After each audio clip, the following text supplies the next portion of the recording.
ان کا eye contact نہیں کرنا، کیونکہ ان کی کوشش ہوگی کہ آپ لوگ ان سے الجھیں اور ان کو آپ کو گولی مارنے کا موقع مل جائے۔ تو میں گیا اور میں نے وہ جو پاکستان کا جھنڈا ہے وہ وہاں سے اٹھایا اور اس کو طے کیا، اور پہلے میں نے اپنی پاکٹ میں ڈالا، اس کے بعد نکلتے ہوئے میں نے ایک اپنی کشتی کے ایک دراز میں اس کو رکھ دیا۔ اس کے علاوہ وہ کہتے ہیں کہ جی ہمیں وہ وہاں سے جیل میں لے کے کوئی زیوٹ یا کیزیوٹ نام کی کوئی ڈیزرٹ کے اندر، وہ عجیب سا نام ہے اس کا، اس جیل میں وہ لے گئے اور وہاں پہ ان کو قید کر دیا، بیڑیاں ڈالی ہوئی تھی ہاتھوں میں، اور مسلسل ایکسپلائٹ کر رہے تھے، اسلام کے نام پہ ایکسپلائٹ کر رہے تھے، اور حماس کے نام پہ خماس خماس بول کے کہہ رہے تھے، اور ان کو دہشت گرد کہہ رہے تھے بار بار، صرف ان کو نہیں تمام کو، اور گریٹا تھمبرگ کو بھی انہوں نے بہت زیادہ جو ہے نا پرووک کرنے کی کوشش کی، اس کو ایکسپلائٹ کیا، اس کو گھسیٹا، اس کو بیڑیاں ڈالی، لیکن وہ ایک باہمت خاتون کس طرح ڈٹ کر ان کا مقابلے میں کھڑی رہی، وہ بھی ایک مثالی جو ہے وہ خاتون نکلی۔ اس کے علاوہ پھر انہوں نے بولا کہ ہمیں اس وہاں لے گئے اور بتایا کہ میرے سیل کا نام کوئی 911 نامی سیل تھا، اور اس سیل میں انہوں نے ان کو رکھا، اور سیل کے اندر جو ہے نا 3 دن تک انہوں نے بھوک ہڑتال کی اس سیل میں احتجاجی طور پر۔ بھوک ہڑتال کے علاوہ وہ انہوں نے بتایا کہ وہ ان کے سیل میں کوئی 10-12 وہ فوجی اور جو کمانڈو ٹائپ وہ نام نہاد کمانڈو اندر آ گئے، ان کو جناب وہ ٹھڈے مارے، ان کو گھسیٹا، اور وہ کہتے ہیں کہ کتے لے کر آئے ہوئے تھے اور کتے ان کے اوپر چھوڑ رہے تھے، اور وہ بالکل ایسے ان کے فیس کے اوپر تک وہ پہنچ رہے تھے، اتنے خونخوار وہ کتے، اور ان کو ڈرانے دھمکانے کی فل کوشش کی گئی۔ اور اس کے علاوہ ناظرین جو ایک بڑی امپورٹنٹ بات ہے کہ اسرائیل کی جیل میں جو سیل تھا اس کے اندر جب جو حامد میر صاحب نے جس طرح ان سے سوال کیا کہ اسحاق ڈار نے بتایا کہ جی ہم ڈپلومیٹک طور پہ ان سے رابطہ کرنے کی کوشش کر رہے ہیں، اسحاق ان کی بات بھی ہوئی ڈیورنگ وہاں ڈیٹینشن جو سینیٹر مشتاق احمد صاحب سے، اور وہ جو ملنے آیا تھا وہ تھا برطانیہ کا ڈپلومیٹ۔ آپ اندازہ لگائیں ذرا کہ وہ تھا برطانیہ کا ڈپلومیٹ جو جیل میں ان سے ملنے آیا اور ان کو فورس کر رہا تھا کہ ان ڈاکومنٹس پہ سائن کرو۔ وہ ڈاکومنٹس کون سے تھے؟ وہ تھے ڈیپوٹیشن کے ڈاکومنٹ، وہ ڈیپوٹیشن ڈاکومنٹیشن کی، وہ کہہ رہا تھا ان پہ سگنیچر کرو۔ وہ کہہ رہے میں کیوں سگنیچر کروں؟ ہمارے اس غازی نے بولا کہ میں کیوں سگنیچر کروں؟ وہ کہتے کیونکہ تم نے اسرائیل کے قانون کو توڑا ہے، وہ بلاکیڈ جو تھی اس کو توڑا ہے، اور تم نے اندر آنے کی کوشش کی ہے، تو اس لیے تمہیں گرفتار کیا گیا، اور تمہیں واپس ہم بھیجیں گے، یہ لوگ تب بھیجیں گے جب تم اس پیپر پہ سائن کرو گے۔ تو جواب کیا تھا مشتاق احمد خان کا؟ ناظرین سنیں گے آپ کی روح تازہ ہو جائے گی۔ جواب میں انہوں نے کہا کہ میں کیوں سائن کروں جب میرے بابا قوم قائد اعظم رحمۃ اللہ علیہ نے جب آپ کی اس کو ناجائز ریاست بولا اور تسلیم نہیں کیا تھا، تو میں بھی آج اس سائن کرنے کا مقصد یہ ہے کہ میں اس ریاست کے قانون کو بھی مانتا ہوں اور اس ریاست کو بھی مانتا ہوں، اس لیے میں سائن کر رہا ہوں کہ میں نے یہ قانون توڑا۔ نہ میں اس قانون کو مانتا ہوں، نہ اس ریاست کو مانتا ہوں، نہ میں اس پہ سائن کروں گا، تو لہٰذا نہ کوئی قانون ہے، نہ میں نے کوئی توڑا ہے۔ تو اس ڈپلومیٹ جو تھا وہ برطانیہ کا، اس نے کہا کہ یہ تمہاری ہڈیاں بھی یہاں گل جائیں گی، تمہیں پکڑ کے ادھر اندر کہیں ڈال دیں گے کسی سیل میں، پڑے رہو گے ساری زندگی۔ تو انہوں نے کہا کہ میں پڑا رہا ہوں ساری زندگی، مجھے کوئی پرواہ نہیں ہے، لیکن میں اس ڈاکومنٹ پہ سائن نہیں کروں گا۔ انہوں نے اسرائیلی جج کے سامنے پیش کیا، اور اسرائیلی جج نے بھی کہا کہ تم ڈاکومنٹ پہ سائن کرو، تو انہوں نے وہاں بھی ڈاکومنٹ پہ سائن کرنے سے صاف انکار کر دیا۔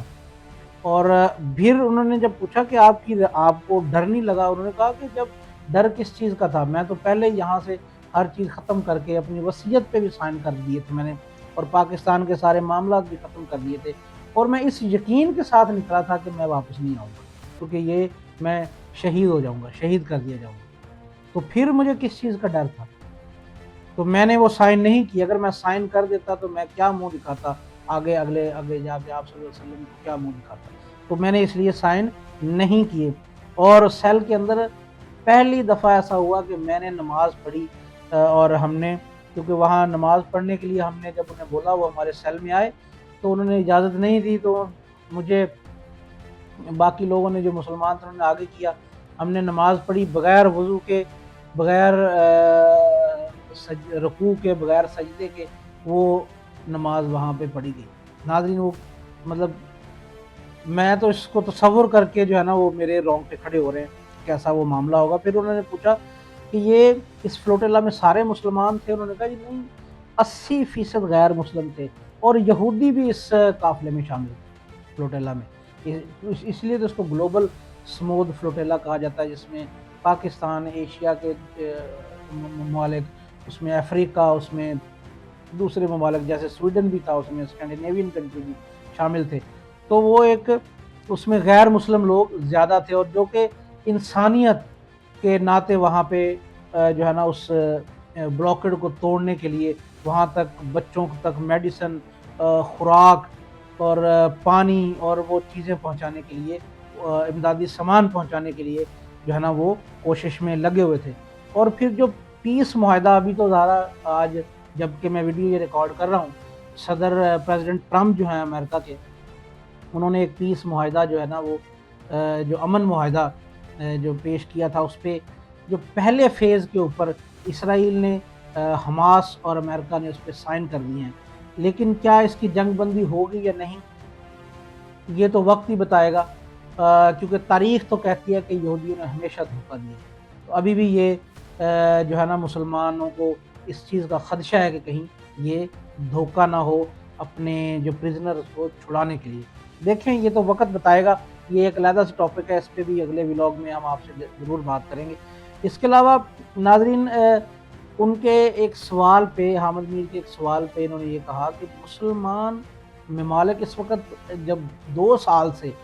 غازہ پہ ظلم و بربریت کے پہاڑ توڑے اسرائیل نے، تو یہ مسلمان ممالک، وہ تنظیمیں، یہ عوام مسلمانوں کی کہاں تھی جو اپنی رنگینیوں میں کھوئی رہی؟ لیکن اس کے برعکس یورپی جو عوام تھی وہ اٹھ کھڑی ہوئی، وہ ویڈیوز ان کے سامنے آئے تو وہ اٹھ کھڑے ہوئے۔ حال ہی میں آپ نے دیکھا کہ اسپین اور اٹلی کو تو پورا کا پورا ملک انہوں نے جو ہے نا بالکل بند کر دیا، زندگی مفلوج ہو گئی تھی وہاں پہ، اتنے مظاہرے جو ہے نا وہ اس اسرائیلی جارحیت کے خلاف ہوئے، جس کا ظاہر ہے کہ ڈیفینیٹلی پریشر بلڈ ہوا۔ اور کیونکہ یہ جو سارے ایلائی ہیں، یہیں سے فائنینشیل میٹرز اور اسلحہ اور ساری امداد اسرائیل کو جو ریفلنگ کی جاتی ہے، جو ریفیولنگ کی جاتی ہے، وہ یہیں سے کی جاتی ہے، تو ظاہر اس کا پریشر بلڈ ہوا۔ وہاں کے نمائندوں نے بھی بولا کہ ابھی تھوڑی سی اپنی جو پالیسی کو چینج کرو، شاید یہ معاہدہ اسی کی کڑی ہے۔ تو انہوں نے یہ بتایا کہ جس طرح سویڈن کی گریٹا تھنبرگ، برازیل کے تیاگو، جرمنی کی یاسمین، جنہوں نے یہ فلوٹیلا کو اپنے تئیں لیڈ کیا، یہ ہیں میرے لیے ہیرو۔ انہوں نے ٹرمپ کو اپنا ہیرو نہیں بتایا، انہوں نے کہا کہ وہ تو ان کا ساتھی تھا، انہوں نے کتنے ہزاروں لاکھوں ڈالر کی امداد ان کو پہنچائی، اسرائیل کو، کہ اسلحہ پہنچایا، جتنا 2 سال سب کچھ ہوتا رہا۔ اب اس وقت تک یہ امریکن، اور جبکہ ٹرمپ حکومت بھی، انتظامیہ بھی تھی، تو یہ سب اس کو سپورٹ کرتے رہے۔ یہ امن معاہدہ کیسے ہوا، کیوں ہوا، یہ تو وقت بتائے گا، انہوں نے کہا، لیکن اس کا کریڈٹ سارا جو پریشر بلڈ ہوا اسرائیل پہ، یہ یورپین عوام کو دیا انہوں نے۔ اور انہوں نے یہ کہا کہ یہ سارے لوگ، جس میں فرینچ پارلیمنٹ جو ریما حسن ہے، میری نامی ایک پارلیمنٹیرین تھی فرینچ، میئر آف بارسلونا، اور نیلسن منڈیلا کے جو پوتے ہیں وہ بھی اس فلوٹیلا میں شامل تھے۔ اور انہوں نے کہا کہ میں سیل کے اندر بھی کچھ عرصہ، کچھ دن، کچھ وقت اس کے ساتھ، جو نیلسن منڈیلا کے جو پوتے ہیں ان کے ساتھ گزارنے کا مجھے موقع ملا، کیونکہ میرے لیے خوش قسمتی تھی کہ اتنے بڑے ریولوشنری انسان، جس کو پوری دنیا جو ہے نا ریولوشنری مانتی ہے، اس کا پوتا میرے ساتھ اس مشن پہ بھی موجود تھا، جو میرے لیے ایک فخر کی بات تھی۔ اور انہوں نے کہا کہ یہ مسلمان ممالک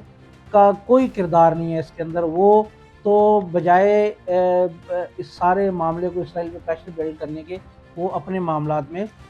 جو ہے نا وہ لگے ہوئے ہیں۔ ناظرین اس کے علاوہ جماعت اسلامی سے انہوں نے